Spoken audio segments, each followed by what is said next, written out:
안녕하세요. 원영섭 변호사입니다. 오늘은 부동산을 취득할 때 자금 출처를 얼마까지 소명해야 되는지에 대해서 설명을 드리고자 합니다.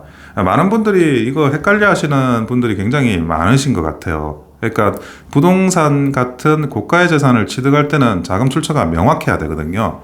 그런데 이제 세법에서는 그 재산 취득자의 직업이나 연령, 소득, 재산 등을 고려해서 자력으로 만약에 취득했다고 보기 어려우면 그냥 증여로 추정을 해버립니다. 증여로 추정이 되면 증여세를 부과를 하는 거죠.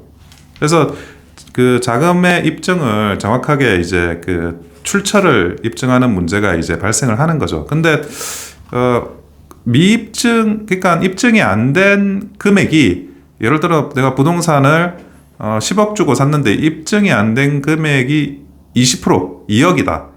그러면 그 20%까지는 별도로 이제 입증을 하실 필요는 없어요. 그러니까 취득재산가액의 20% 또는 2억 원 중에 적은 금액 미만이면 거기에 대해서는 증여 추정을 하거나 그러진 않습니다. 그래서 내가 10억 주고 산 부동산 8억을 입증을 하면 나머지 2억에 대해서는 증여세를 내지 않는다. 다시 말해서 이 부분에 대한 설명을 드리고 싶고요. 근데 이게 자금 출처를 입증하고 증여 추정이 되는 문제하고 무조건 80%만 증여세를 낸다라는 이야기하고 이거 완전히 다른 이야기예요. 어떤 분들은 내가 증여를 받더라도 80%에 대해서 증여세를 낸다, 그렇게 오해를 하시는 분들이 있으신데 그거는 굉장히 좀 잘못된 생각입니다. 무슨 말이냐면 증여를 받은 게 명확하면 증여세는 그 금액에 대해서 내는 거예요.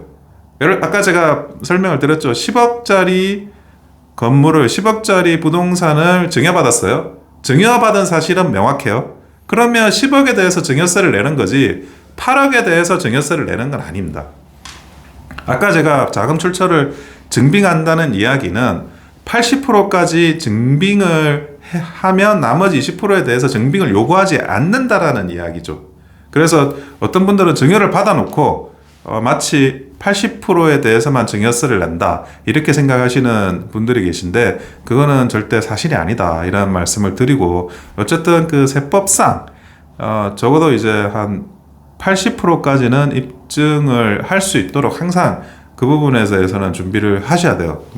그래서 어떤 분들은 자력이 있음에도 불구하고